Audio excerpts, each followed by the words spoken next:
1980 году 4 монахини из уединенного поселения на севере штата Монтана бесследно исчезли, оставив свое небольшое и сплоченное сообщество в состоянии шока, отчаяния и полной растерянности.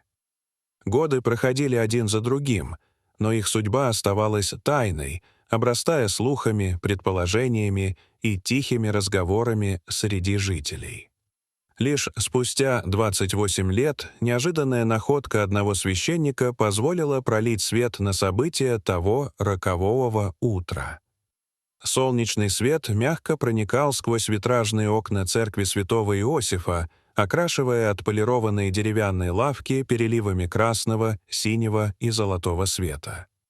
Отец Андрей Волков стоял у алтаря и завершал поминальную службу.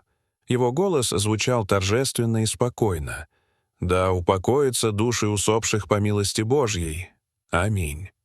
Аминь», — тихо ответила община. Почти все жители городка пришли в церковь в этот день. Среди них были в основном пожилые прихожане, несколько людей среднего возраста и лишь пара молодых лиц. Все они собрались здесь, чтобы почтить память 4 монахинь, исчезнувших без следа 28 лет назад. Тайна их исчезновения продолжала мучить маленький городок Харлоу-Бенд, расположенный среди густых лесов северной Монтаны. Когда служба закончилась, отец Андрей направился к выходу и стал провожать прихожан. Пожилая миссис Картер осторожно взяла его за руки и сказала: «Спасибо вам за то, что вы не даете нам забыть. Я помню, как сестра Мариэлла учила моих детей читать. Она была удивительным человеком». Отец Андрей молча кивнул. Сестре Мариэлле Хайнс было 68 лет в день ее исчезновения. Она посвятила всю свою жизнь служению людям и вере. Вместе с ней пропали сестра Клариса Дженнингс, сестра Вирджиния Рамос и самая молодая из них — сестра Исабель Сандерс, которая была родной сестрой самого священника. Когда последний прихожанин покинул церковь, отец Андрей медленно вернулся в свой небольшой кабинет. Там, в тишине, он достал старую деревянную коробку с фотографиями. Его пальцы задержались на снимке, где Исабель улыбается в день своих последних монашеских обетов. В сердце снова болезненно кольнула вина. Именно он когда-то поддержал ее желание уйти в монастырь.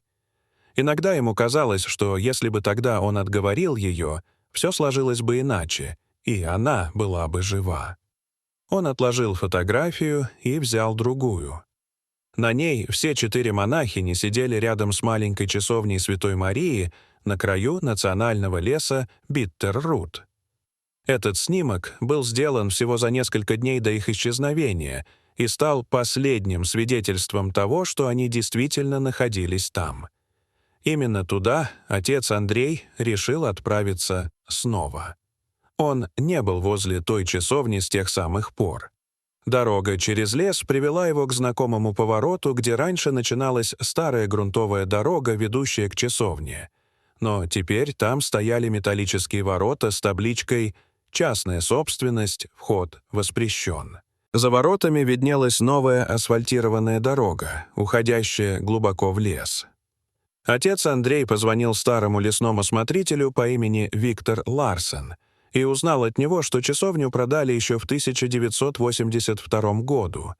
Ее приобрел человек по имени Ричард Брейнард. Он полностью снес старую постройку, а вся территория теперь стала частью его огромного частного поместья. Священник решил попробовать поговорить с новым владельцем. Дом Брейнарда оказался роскошным зданием, больше похожим на горный курорт, чем на обычный жилой дом.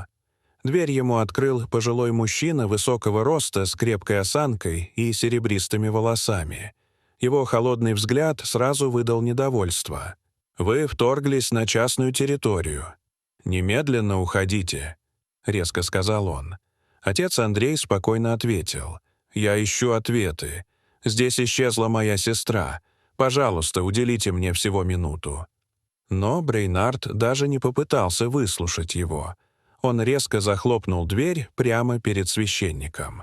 Отец Андрей некоторое время стоял на крыльце, не зная, что делать дальше. И вдруг его внимание привлек тихий металлический звон, который донесся вместе с порывом ветра. Он повернул голову и заметил, что один из декоративных кустов возле дорожки слегка сдвинулся, открывая участок земли под собой. Подойдя ближе, священник раздвинул ветви и увидел в земле металлическую решетку старого вентиляционного отверстия, почти полностью заржавевшую и едва заметную.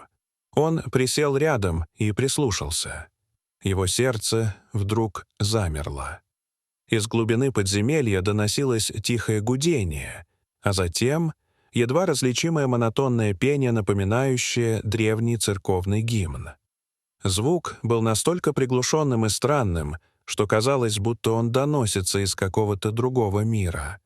Холодок пробежал по спине отца Андрея, и он понял, что только что нашел след, который никто не ожидал обнаружить. Потрясенный, он немедленно вызвал полицию и вернулся к дороге, где вскоре встретился со смотрителем Виктором. Через некоторое время на место прибыли офицеры округа Флетчер. Вместе они прошли через поврежденный участок забора и снова нашли вентиляционную решетку. Из глубины все еще доносился слабый кашель и тихий поющий голос. Получив ордер на обыск, полиция начала тщательно обследовать территорию поместья, окруженного высоким забором и камерами наблюдения. После нескольких часов поисков один из офицеров заметил подозрительный участок земли возле одной из сторожек. Под слоем старых досок скрывался люк, искусно замаскированный так, что он выглядел частью фундамента. Когда люк открыли, перед ними показалась узкая каменная лестница, ведущая вниз. Спустившись по ней с фонарями, полицейские оказались в длинном тоннеле, стены которого были выложены грубо обработанными камнями. Воздух был пропитан запахом сырости, плесени и чего-то гниющего. На стенах были вырезаны кривые кресты и обрывки фраз из Священного Писания, что делало атмосферу еще более тревожной. Тоннель привел их в небольшую подземную камеру. На старом продавленном матрасе лежала изможденная пожилая женщина. Ее лицо было истощено, волосы почти полностью поседели, но в глазах еще теплился слабый огонек жизни. Это была сестра Исабель. Ее губы дрогнули, и она с трудом прошептала: «Вы, наконец, пришли». Рядом, под тонким выцветшим одеялом, лежал человеческий скелет. Позже эксперты подтвердили, что останки принадлежали сестре Вирджинии. Несмотря на тяжелое состояние, Исабель смогла рассказать, что две другие монахини, сестра Мариэлла и сестра Клариса, умерли уже в первый год заключения от болезней и истощения. Их тела, как позже выяснили следователи, были спрятаны в другом тайном помещении под землей. Картина была настолько страшной и тяжелой, что даже опытные полицейские не могли смотреть на нее без содрогания. Под землей, среди холодных каменных стен, почти 3 десятилетия продолжалась трагедия, о которой никто не знал. И только тихий голос молитвы, который не смолкал все эти годы, стал единственным свидетельством того, что вера и надежда все еще жили в этом мрачном месте. Ричард Брейнард был немедленно арестован. Дневники, найденные в его доме, раскрыли страшную правду. В них подробно описывалась его многолетняя одержимость церковью и монахинями, которых он обвинял в трагедиях своего детства. Следствие обнаружило записи о похищении, о годах изоляции и о жестоком психологическом и физическом насилии.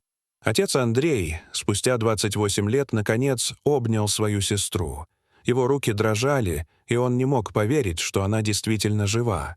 Ее лицо было бледным и истощенным, но в ее взгляде все еще горел тот самый огонь веры, который не смогли погасить даже долгие годы тьмы.